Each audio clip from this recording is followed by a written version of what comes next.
하나님의 말씀을 보겠습니다. 하나님의 말씀은 마가복음 1장 43절에서 45절입니다.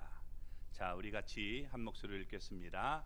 보내시며 엄히 경고하사 이르시되 삼가 아무에게 아무 말도 하지 말고 가서 내 몸을 제사장에게 보이고 내가 깨끗하게 되었으니 모세가 명한 것을 드려 그들에게 입증하라 하셨더라.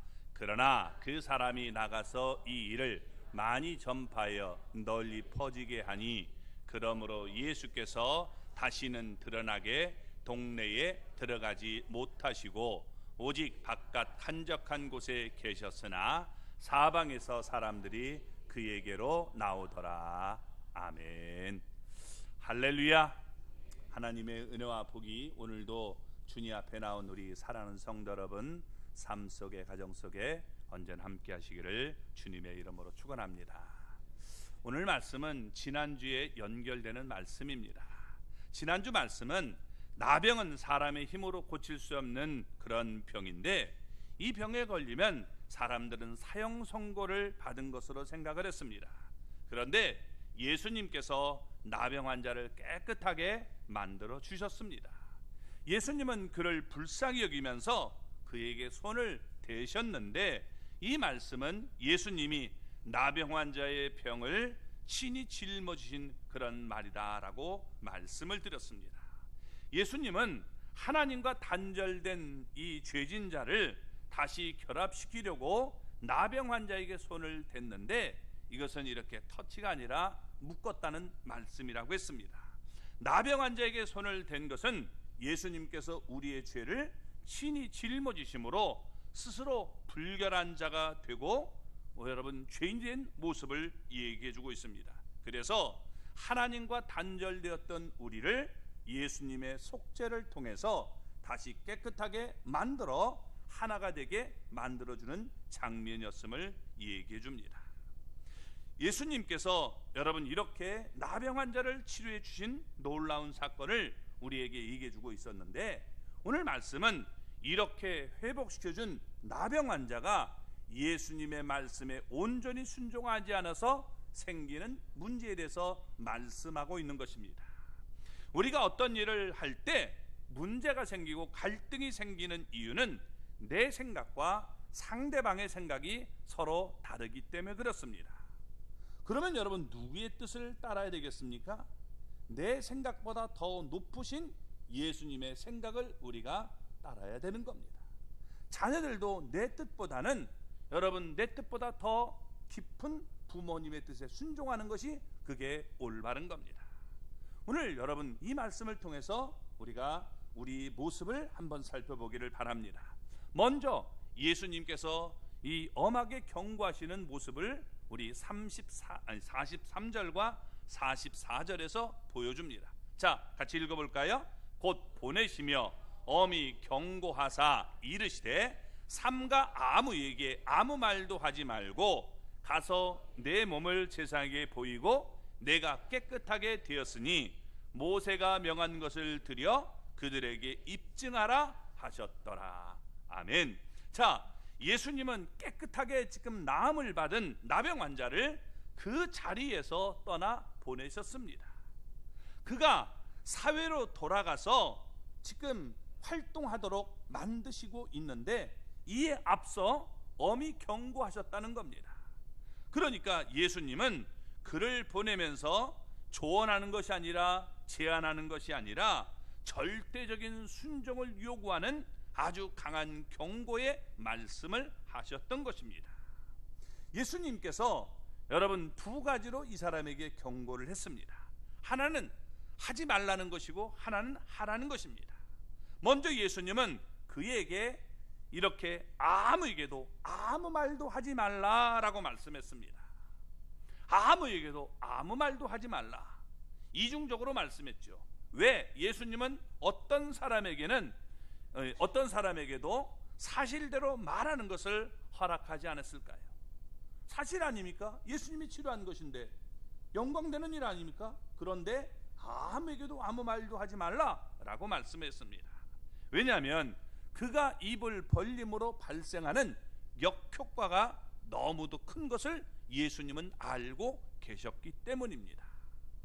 두 번째는 예수님은 그에게 하라라고 경고를 하셨습니다.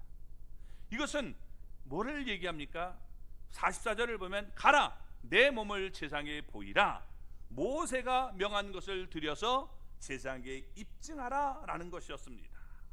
그러니까 예수님은 그 나병 환자에게 율법을 따라 명한 규례를 따라서 병이 나은 것을 확인하는 절차를 밟아가라 라고 말씀하고 있는 것입니다.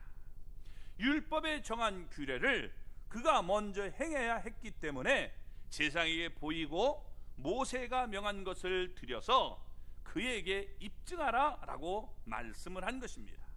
물론 예수님이 행한 이적에 의해서 완전히 깨끗하게 치료를 받았지만 율법에 의하면 나병 환자가 깨끗하게 됐다는 사실을 확정하는 책임은 바로 제사장에게 있었던 겁니다.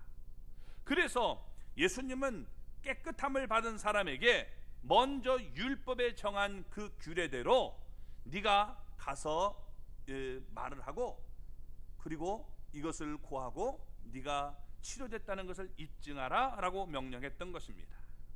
율법은 나병에 걸렸다가 나은 사람은 다음과 같은 절차를 거쳐서 공동체로 복귀하도록 규정을 하고 있는 것입니다. 이게 레위기 14장에 잘 나타나고 있는데, 여러분 레위기 우리 14장 2절부터 31절까지 쭉 긴 내용을 여기에 간추려서 얘기하면 이렇게 얘기할 수 있는 겁니다. 먼저 제사장에게 가서 자신이 나은 것을 알리고 제사장에게 정밀 진단을 받아야 된다는 거예요. 내가 이렇게 나병에 걸렸는데 내가 치료됐습니다. 이렇게 고하면 제사장이 정말 네가 남을 받았느냐? 그래서 여러분 어떻게 돼요? 이게 검사를 해보겠죠. 그리고 검사를 해보고 정말 나았네? 라고 판단하면 정결 예식에 따라서 그가 병에서 나음을 받았다는 것을 증언해야 했던 것입니다.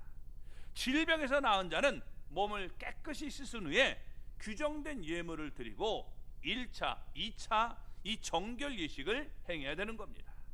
혹시 잠깐 난 건지 모르니까 이런 규정을 둔 것입니다. 그리고 그 후에 그는 병을 치료해 주신 하나님께 감사를 드리고 하나님께 다시 이제는 헌신하겠습니다, 이런 의미의 제사를 드려야 했던 것입니다.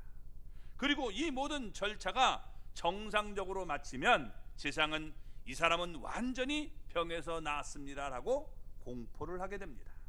이 절차가 마치게 되면 이제 그는 비로소 가족의 품으로, 사회의 품으로 돌아갈 수 있게 되는 겁니다. 예수님은 나병 환자에게, 지금 나병을 고침받은 사람에게 이런 율법의 절차를 거쳐서 가족에게 돌아가라 라고 말씀하신 것입니다. 예수님은 특수한 상황에서 율법의 규례를 넘어서 그를 고쳐주셨지만 고침받은 후에 율법의 규례를 따르도록 지시를 했던 것입니다. 깨끗함을 받은 사람이 예루살렘 성전에 가서 제사장의 몸을 보이며 말을 할 때 이렇게 될 것입니다. 제사장들이 정말 당신이 이 나병 걸렸던 게 맞습니까? 이렇게 깨끗한데? 라면서 여러분 물어보겠죠. 그러면 뭐라고 얘기하겠습니까? 당신이 정말 언제 나병을 언제 앓은 적이 있습니까? 라고 물어보면 그는 이렇게 얘기할 겁니다. 저는 온몸에 나병이 들렸던 사람입니다. 그런데 예수님께서 나를 이렇게 깨끗하게 치료해 줬습니다 라고 말하면 얼마나 영광이 되겠습니까? 그러면서 여러분 절차를 따랐다면 이게 문제가 쉽게 아름답게 해결되는 겁니다. 요한복음 2장을 보면 예수님은 예루살렘 성전을 깨끗하게 하셨습니다. 예수님은 성전 안에서 장사하는 사람들과 돈을 바꾸는 사람들을 내쫓았습니다. 왜? 성전에서는 이런 걸 하면 안 되기 때문에. 그런데 여러분 마음이 상한 제사장들은 예수님께서 율법을 폐한다 이러면서 비난하면서 예수님이 행하신 행동을 못마땅하게 여겼던 것입니다. 그렇기 때문에 예수님이 깨끗함을 받은 사람의 이 증언을 통해서 예수님의 신적인 능력과 그곳 제사장들에게 밝히 보이기를 지금 원했다는 사실을 말했다면 예수님께서는 율법을 무시하거나 폐하는 분이 아니라는 것을 분명하게 그들은 깨달았을 것입니다. 그런데 여러분, 이렇게 지금 깨끗함을 받은 사람이 안타깝게도 예수님의 명령에 순종하지 않은 것입니다. 그는 예수님이 바라는 대로 행동하지 않았습니다.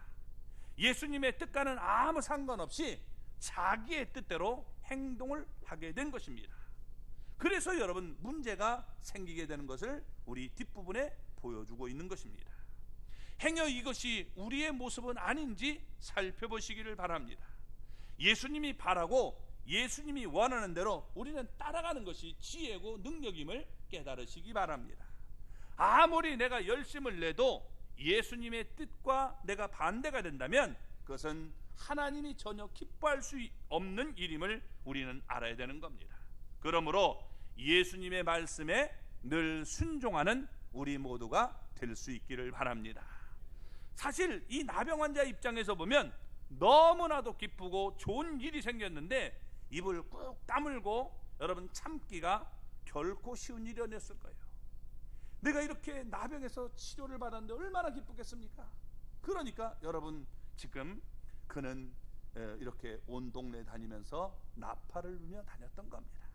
그런데 그것이 하나님의 일을 망치게 되는 일을 우리에게 보여주고 있다는 겁니다. 어떤 결과를 보여줍니까? 45절 말씀을 볼까요?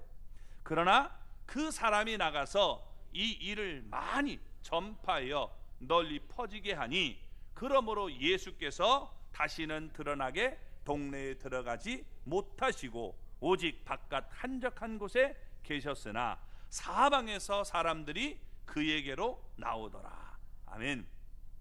자, 앞에서 예수님은 깨끗함을 받은 사람에게 엄히 경고했습니다. 뭐라고 경고했습니까? 삼가 아무에게도 아무 말도 하지 말라라고 했습니다. 그런데 여러분, 우리 여기 44절 뒷부분을 보면 예수님의 경고와는 전혀 반대로 행한 겁니다. 뭐라고요? 많이 전파하여 널리 퍼지게 했다. 많이 전파해서 널리 퍼지겠다는 거예요. 아무에게도 아무 말도 하지 말라. 이게 많이 전파하여 널리 퍼지겠다라고 말합니다. 사람들에게 예수님께서 자기를 깨끗하게 하신 일을 전파했다는 겁니다. 그것도 많이 전파해서 널리 퍼지게 만들었습니다. 그 결과 예수님이 다시는 드러나게 동네에 들어가실 수가 없게 되었다라고 얘기하고 있는 겁니다.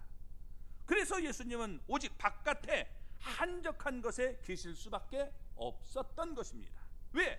너무나 많은 사람들이 병 고침을 받기 위해서 예수님께 몰려왔기 때문입니다. 그러나 이것은 예수님이 원하시는 바가 아니었습니다. 예수님은요, 여러분, 우리를 구원하기 위해서 오신 거예요. 아멘? 그런데 그것보다 사람들은 원하는 것이 뭐냐? 나를 고쳐달라는 거예요. 나 구원받는 건 그건 모르겠고, 나 병든 거 고쳐주세요. 나 돈 많이 벌게 해주세요. 그런 목적으로 나오는 거예요. 그러니까 예수님의 뜻과 여러분 우리의 생각이 전혀 다름을 볼 수가 있는 겁니다. 그 결과가 어떻다는 거예요? 여러분, 깨끗함을 받은 사람이 예수님의 명령에 순종하지 않았기 때문에 예수님이 드러나게 동네에 들어가지 못하게 되었다는 겁니다. 그러니까 예수님은 이런 모습을 다 알고 계시기 때문에 깨끗함을 입은 사람에게 아무에게도 아무 말도 하지 마라 라고 얘기했던 겁니다. 그는 성전 제사장들에게 가서 예수님이 원하는 증거를 입증해야 되는데 여러분, 성전까지 갔다는 기록이 없어요. 이게 얼마나 여러분 이게 모순되는 겁니까? 그러니까 여러분, 사람들이 볼 때는 어떻게 돼요? 아, 예수라는 사람이 고쳤다는데 제사장에 가서 확인도 안 받고 저렇게 돌아다녀. 여러분, 이렇게 하면 얼마나 예수님이 지금 문제가 되겠습니까? 예수님을 오히려 어렵게 만드는 일임을 보여주는 거예요. 그러니까 예수님은 율법을 지키는 분이 아니다, 이렇게 사람들에게 자꾸 각인시키는 행동이 되고 마는 것입니다. 그래서 예수님의 사역에 막대한 지장을 주고 만 것입니다. 몰려오는 무리들로 인해서 더 이상 드러나게 동네에 들어가지 못하고 바깥 한적한 곳에 계셨던 것입니다. 주님은 때로는 바닷가에, 때로는 빈들에, 때로는 산들에 계셨습니다. 그런데도 어떻게 여러분 사람들은 예수님이 계신 곳을 찾아가지고 그곳으로 나와왔던 겁니다. 왜? 그들이 나온 목적이 뭡니까? 복음을 듣고 구원받기 위해서? 아니에요. 여러분, 영혼의 구원받기 위해서가 아니라 여러분 병 낫기를 원했고, 예수님께서 오병이어의 이적을 일으켰을 때 저분을 우리의 왕으로 세우면 우리 먹을 것 해결된다, 그러니까 저분을 우리가 세워야 된다, 이러면서 모여들었던 겁니다. 예수님의 뜻과는 전혀 상관없는 이런 많은 무리들이 몰려왔음을 보여줍니다.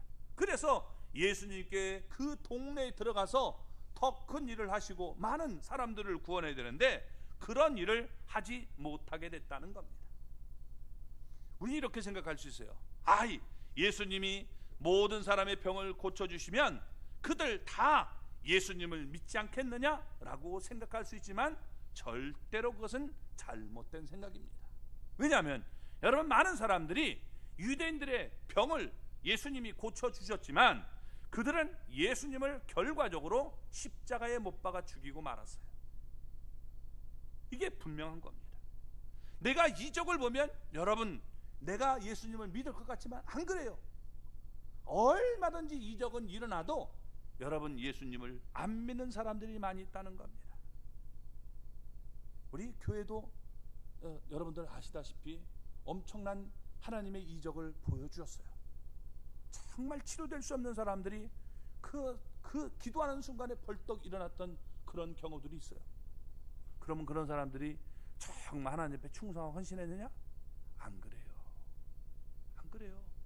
오히려 세상으로 나가고 이제는 내가 세상에 가서 돈 벌고 보겠다, 이러면서 여러분 나갔던 모습을 우리는 너무도 잘 보고 있는 겁니다. 그래서 여러분, 우리가 예수님의 말씀에 순종하는 것이 그게 진정한 복임을 깨달아야 되는 겁니다. 왜? 여러분, 우리 한번 성경을 찾아볼까요? 이사야 55장 여러분 8절 9절 말씀 한번 우리 볼까요? 이사야 55장 8절과 9절 말씀입니다. 한번 우리 같이 읽어보겠습니다. 자, 여기 아직 안 나왔네요. 한번 볼까요? 이사야 55장 8절 9절. 자, 같이 한번 읽어보겠습니다. 이는 내 생각이 너희의 생각과 다르며 내 길은 너희의 길과 다름이라. 여호와의 말씀이니라. 이는 하늘이 땅보다 높음같이 내 길은 너희의 길보다 높으며 내 생각은 너희의 생각보다 높음이니라. 아멘. 여러분, 내 생각과 하나님의 생각이 같겠어요? 전혀 다르죠. 그러니까 하나님은 저 끝까지 다 알고 계시기 때문에 이렇게 하면 이게 가장 좋은 길이다 라고 하는데, 여기밖에 안 보이는 사람은 그 뒤에 그게 보이지도 않는데 소용없습니다 이러면서 순종하지 않기 때문에 문제가 생기고 있는 것을 보여주고 있는 겁니다. 그러니까 여러분, 내 생각과 하나님의 생각이 부딪히면 누구 생각을 따라야 돼요? 더 위대하신 하나님의 생각을 따르는 것이 그게 지혜인 거예요. 그렇죠? 왜? 뒤에까지 다 보고 있기 때문에 그런 거예요. 우리는 시간에 걸려서 1분 이후에 어떤 일이 일어날지 모르잖아요. 그런데 여러분, 주님은 그걸 알기 때문에 우리에게 이렇게 말씀하고 있는 거예요. 여러분, 우리 인생의 마지막 끝에 우리가 어떻게 될지 아십니까? 우리 인간은 몰라요. 그건 하나님은 아셔요. 그렇기 때문에 여러분, 우리가 영원한 지옥에 떨어질 수밖에 없는 우리를 구원하기 위해서 너희가 예수를 믿어야 된다. 내가 너희를 사랑해서 내 아들을 보내서 너희의 모든 죄를 짊어지게 하고 내가 너희를 대신해서 죽게 만드는데 이것을 믿지 않고 너희가 구원받을 방법이 없어, 이렇게 말씀해 주는, 그런 게 어디 있어요? 쓸데없는 생각. 교회에서 무슨 꼬시려고 하는 거지, 이런 엉뚱한 생각으로 여러분 나가가면 그것은 우리가 망조가 되는 모습이 되는 것입니다. 그래서 예수님의 말씀에 순종하는 것이 복임을 우리는 깨달아야 되는 거예요. 사소한 문제로 부부싸움을 할 때도 그 이유를 가만히 살펴보면 내 생각이 더 옳다고 주장하기 때문에 굽히지 않고 끝까지 밀고 나가기 때문에 문제가 생기는 겁니다. 따라서 서로 이해하고 순종하는 자세를 취해야 되는 것입니다. 높은 뜻을 우리가 따라야 되는 거예요. 예수님은 여러분 군중들이 이적과 또 기사에 열광하는 것을 원치 않았기 때문에 아무것도 말하지 말라라고 말씀하고 있는 거예요. 그것이 우리에겐 좋은 길 같지만 오히려 해가 되는 길이기 때문에 말씀한 것입니다. 그리스 신화를 여러분 보면 이 미다스라고 하는 이 사람이 나옵니다. 이 뭐예요? 만지면 금이 되는 거죠. 근데 이 사람이 여러분 이렇게 손이 되는 데는 수레신 이 디오니소스의 양 아버지이고 또 스승이었던 이 세일레노스가 있습니다. 이 세일레노스가 술을 완전히 먹고 그 이 미다스 왕의 정원에서 여러분 술 취해 있는 거예요. 그럼 어떻게 해요? 이거 쫓아버려야 되잖아요. 쫓아버려야 되는데 쫓아버리지 않고 이걸 알고 잘 보살펴줬어요. 그랬더니 이 디오니소스 신이 미다스에게 네가 정말 이렇게 했구나. 그래서 소원 하나를 말하라. 내가 내 소원을 들어주겠다라고 했습니다. 이 미다스가 순간 욕심이 생겨서 자신의 손에 닿는 것은 무엇이든지 황금이 되게 해달라라고 요청을 한 겁니다. 좀 여러분 이게 얼마나 황당한 얘기입니까? 그러니까 내가 손 닿는 거, 여러분 세상에 제일 좋은 곳 사람들은 금이잖아요. 황금으로 되게 하는 거예요. 그러니까 여러분 이게 좋은 것 같아서 그렇게 했습니다. 기둥을 딱 만지니까 이 기둥이 황금으로 쫙 너무 기쁘죠. 방바닥을 쫙 만지니까 이게 황금집으로 쫙 변합니다. 정말 신이 났죠. 그런데 이 자신을 반기는 귀여운 딸을 보고 기분이 좋아진 이 미다스는 만지면 황금이 된다는 사실을 망각한 채로 딸을 탁 껴안습니다. 그러니까 여러분 딸이 어떻게 돼요? 금이 돼버리고 마는 거죠. 황금이 되고 만 겁니다. 죽은 거예요. 그 뒤에 아무도 미다스와 가까이 하지 않았습니다. 식사를 하려고 해도 여러분 이게 내가 이제 먹으려고 딱 하면 금덩어리 되는 거예요. 이거 잘못하면 이빨 다 망가지는 거죠. 여러분 그러니까 이게 얼마나 문제가 됩니까? 좋은 것 같지만 사실은 그게 좋은 것이 아니다라고 말해주고 있는 것입니다. 우리의 삶에 이런 일들이 너무나 많은 거예요. 좋게 보여도요 여러분 그것이 오히려 좋은 길이 아님을 우리는 깨달아야 되는 겁니다. 나병 환자는 여러분 부정했기 때문에 그 동네에 살지 못했습니다. 그런데 예수님께 그를 치료해서 그 동네에 살도록 만들어줬어요. 예수님을 찾아와서 깨끗함을 얻었습니다. 그런데 여러분 그 사람은 이제 깨끗함을 입었는지 모르지만 예수님께 그 동네에 들어가지 못하고 한적한 곳에 여러분 계시는 이런 모습이 나타났다는 거예요. 왜? 가서 제사장에게 말을 했다면 여러분 아무 말도 하지 않고 하면 예수님께서 한 가정 한 가정 가시면서 더 많은 사람을 구원할 수도 있는데 그렇게 하지 못했음을 우리에게 보여주고 있는 거예요. 그러니까 내 생각이 하나님의 생각을 넘어서는 것 자체가 잘못된 길이고 그것이 오히려 하나님 앞에 복된 길이 아니라 여러분 잘못된 길임을 우리는 깨달아야 된다는 것입니다. 여러분 내 생각을 버리고 주님의 생각을 따를 수 있는 우리 모두가 되기를 바랍니다. 그러면 만일 깨끗함을 받은 사람이 예수님 말씀에 순종했다면 어떻게 됐을까요? 먼저 우리 38절을 한번 봅시다. 자, 이르시되 우리가 다른 가까운 마을로 가자. 거기서도 전도하리니 내가 이를 위하여 왔노라 하시고. 예수님은 여러 마을로 들어가서 다른 더 많은 사람에게 복음을 전했을 것입니다. 얼마나 여러분 이게 복된 모습입니까? 예수님이 원하시는 바는 갈릴리 여러 마을로 가서 그 마을 사람에게 복음을 전하고 그들의 영혼을 구원하는 건데 예수님이 그 그릇된 메시아로 오해를 받고 복음 전파 사역에 치장을 받게 됐음을 우리에게 보여주고 있는 겁니다. 예수님이 여러분 만약에 그렇게 하지 않았다면 여러 곳에 있는 이 병자들, 특히 먼 곳에 있는 이동할 수 없는 중환자들까지 다 고쳐주셨을 겁니다. 그들의 영혼을 먼저 여러분 고쳐주고, 그리고 하나님께서 여러분 그들을 병도 고쳐줄 거예요. 그러면 이게 훨씬 더 효과적인 그런 모습을 가질 텐데 그렇게 하지 못한 모습을 보여주고 있는 겁니다.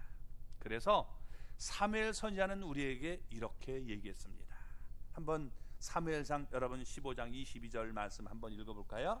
순종이 제사보다 낫고 듣는 것이 수장의 기름보다 나으니. 아멘. 순종이 제사보다 낫대요. 아멘.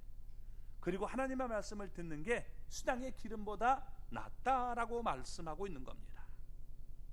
내가 제사를 드리는 것보다 하나님 말씀에 순종하는 것이 그게 더 복된 모습임을 깨달아야 되는 겁니다. 그래서 예수님의 뜻을 이루어 드림으로 예수님을 기쁘시게 하고 예수님께 영광 돌리는 모습이 되어야 되는 겁니다. 더 나아가 잠언 여러분 기자는 잠언 우리 14장 12절과 16장 25절에 똑같은 한자도 틀리지 않고 이렇게 얘기합니다. 한번 같이 읽어볼까요? 어떤 길은 사람이 보기에 바르나 필경은 사망의 길이니라. 아멘. 어떤 길은 사람이 보기에 이게 좋은 길 같아요, 바른 길 같아요. 그런데 그 길은 필경 사망의 길이라는 거예요. 가면 안 된다는 거예요. 오늘날 이 사회는 돈이면 다 된다는 그런 물질 만능주의가 판을 치고 있습니다. 그러니까 돈이 최고라는 거죠. 근데 여러분, 돈이 최고입니까? 아까도 얘기했지만 우리가 미다스의 손, 마이다스의 손이 여러분 되면 망하는 거예요. 마치 옳은 진리처럼 사람들을 속이고 있는 여러분 영적으로 매우 어두운 시대를 우리가 살아가고 있는 것입니다. 또 진리는 다수결인 것처럼 여겨집니다. 그게 많은 사람이 쫓으면 그게 복된 길이고 그게 옳은 길이라고 생각하는 경향이 있어요. 아닙니다. 여러분, 그건 옳은 길이 아니에요. 이 시대의 빛이 되어야 되는 이 교회들마저도 자꾸만 자유주의, 다원주의, 쾌락주의를 무분별하게 용납하고 세상의 가치관과 타협을 하고 있다는 겁니다. 그래서 여러분, 우리가 이 다수결을 이게 좋아하고 그리고 시대의 사조를 따르는 그런 사람들이 있다는 거예요. 다수결을 우리가 따라야 되지만 하나님의 말씀에 정면으로 반대가 된다면 우리가 그것을 거부할 줄 아는 믿음의 사람이 되어야 되는 거예요. 믿는 사람들은 영원히 변치 않는 하나님의 말씀, 성경을 기준으로 삼고 따르는 사람들이 된 것입니다. 그게 바로 여러분, 우리가 예수님을 주님으로 믿고 따르는 사람들의 모습이에요. 오늘 많은 사람들이 교회 안에서 그리스도는 믿어요. 왜?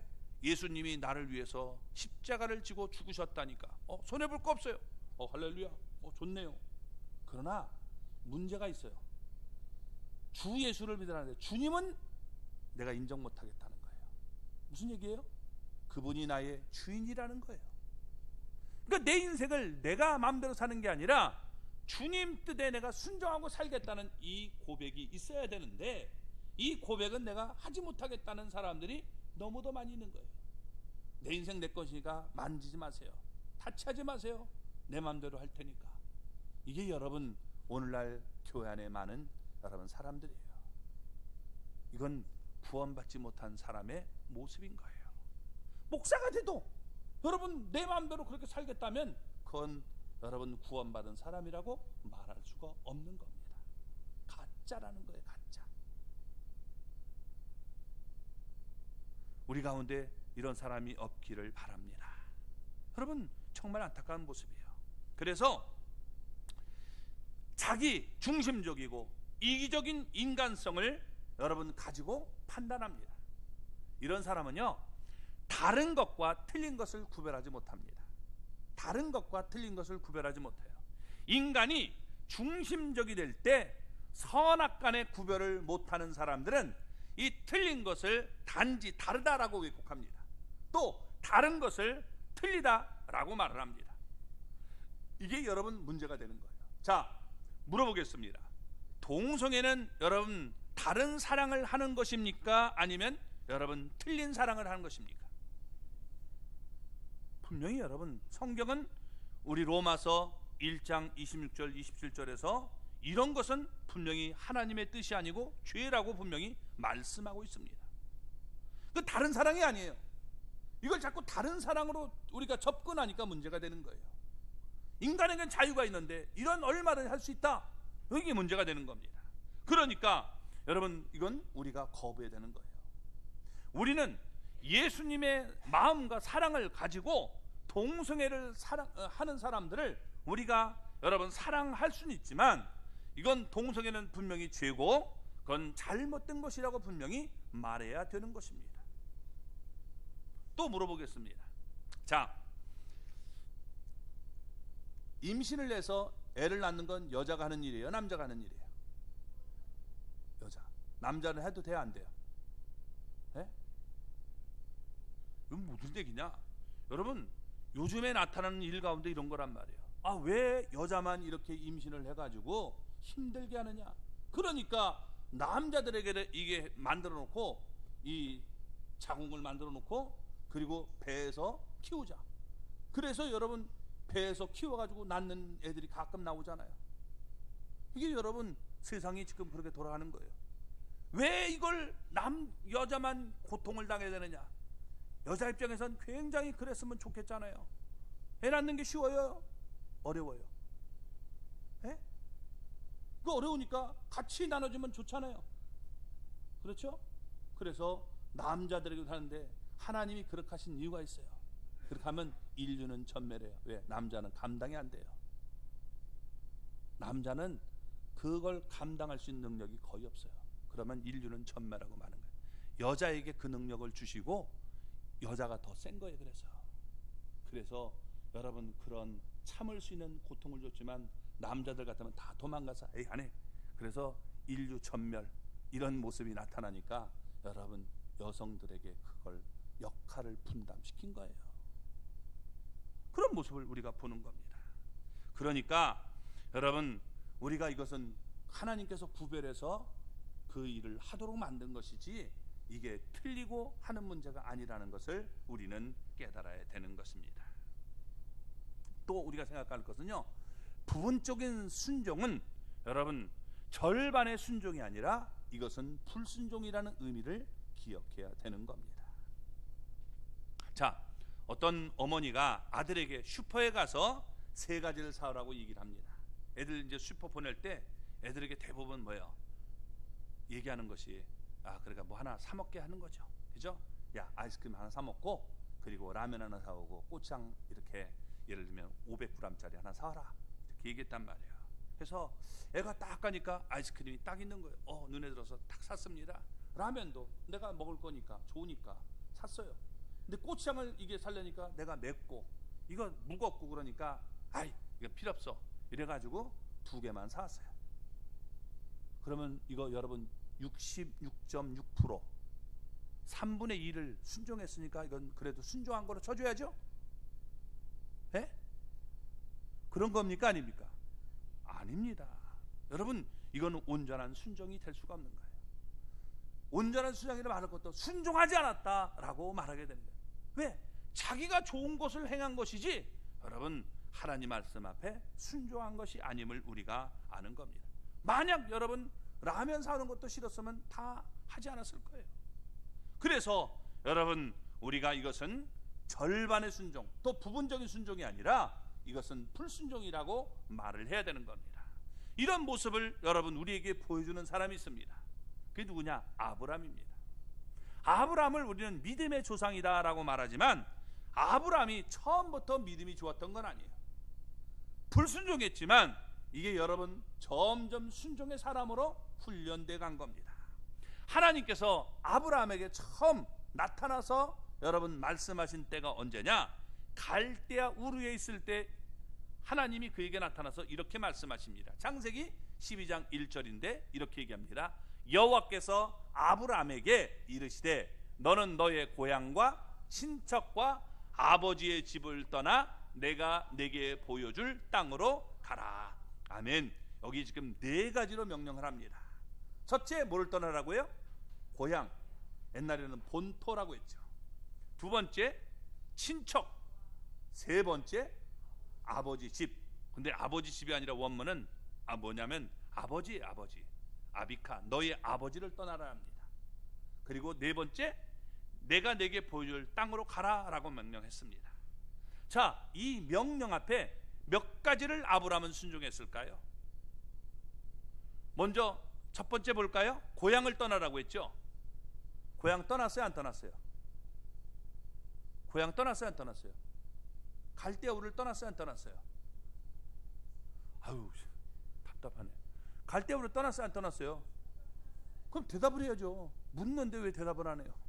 그죠? 틀려도 괜찮아요. 어차피 우리끼리인데 볼. 네.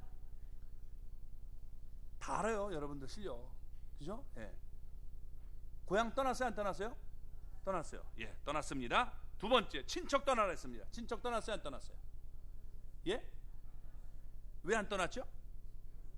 누구요? 예, 조카. 누구? 롯을 데리고 왔어요. 세 번째, 아버지를 떠나라 했는데 아버지 떠났나요? 떠났어요? 예, 네 한 분은 반만 읽은 겁니다. 왜냐하면 여러분 그냥 아버지와 함께 왔어요. 그래서 여러분 아버지와 함께 떠나다가 아버지가 어떻게 돼요? 예, 하란에서 죽죠. 그렇죠? 갈대우르에서 떠났단 말이에요. 순종 안 했죠? 그 다음에 뭐예요? 네 번째가 뭐였어요? 내가 내게 보여줄 땅으로 가라. 내가 내게 보여줄 땅은 어디예요? 어디예요? 가나안. 그렇죠? 가나안입니다. 근데 어디를 갔어요? 조금 전에 말했잖아요. 하란. 아버지가 하란에 갔단 말이에요. 오다가 하란에 가서 거기서 정착하다가 어떻게 돼요? 아버지가 죽은 다음에 떠난 겁니다. 그러니까 네 가지 중에 하나만 순종했어요. 하나만 순종했어요. 세 가지는 지키지 않았습니다. 4분의 1의 믿음이지만 여러분 이것은 불순종이라는 것입니다. 그 결과 어떻게 됐습니까? 친척을 떠나라 했는데 롯을 데리고 갔다가 골칫거리가 되죠. 심하게 다투고 헤어지는 이런 일이 됩니다. 또 성경을 보면 롯 때문에 위안을 받는 모습은 없어요. 도움이 된 기사는 하나도 없고 여러분 이게 고생만 하는 모습을 보여줍니다. 그래서 여러분 하나님의 명령을 어기고 데리고 왔다가 내내 개고생하는 그런 모습을 보여줍니다. 아버지를 떠나기 싫어서 아버지를 모시고 나왔습니다. 그런데 결국 하란에서 돌아가시고 장례를 지난 후에 혼자 떠났습니다. 시시한 가나안으로 여러분 가지 않고 하란으로 갔다가 고생만 했다는 것입니다. 결국 여러분 어떻게 돼요? 아버지가 돌아가신 후에 그가 떠나게 된 것입니다. 이런 과정을 통해서 우리에게 보여주는 게 있어요. 뭡니까? 여러분 이 순종이 제사보다 나은 거예요. 그리고 여러분 순종하면 모든 것이 순조롭게 되지만 불순종하면 결국에는 개고생하고 그 길로 여러분 결국에는 순종할 수밖에 없다는 거예요. 우리 가운데도 여러분 이럴 일이 얼마나 많은지 몰라요. 하나님 말씀이 들려왔을 때 순종했다면 참으로 좋은데 순종하지 않고 버티다가 결국엔 여러분 어떻게 돼요? 여기저기 의도 터지고 그리고 여러분 어떻게 해요? 하나님 앞에 전부여 의지 없어서 손들고 옵니다. 주 나를 박대하시면 나 어떡합니까? 여러분 이러고 우리가 오는 경우들이 있다는 겁니다. 그래서 우리는 이렇게 결론을 내릴 수 있습니다. 순종이 중요한 이유는 그것이 하나님을 기쁘시게 하고 가장 좋은 결과를 가져오기 때문이라는 거예요. 하나님의 명령은 처음부터 듣는 것이 지혜입니다. 그게 여러분 복이에요. 처음부터 말씀대로 사는 것이 여러분 지혜고 복임을 깨닫기 바랍니다. 그게 여러분 우리가 가져야 될 모습인 거예요. 처음부터 순종함이 여러분 신상에 좋다는 사실을 기억하시고 내가 힘들고 어려워도 순종해서 여러분 가장 좋고 빠른 지름길을 우리가 선택하는 그런 지혜가 있기를 주님의 이름으로 축원합니다.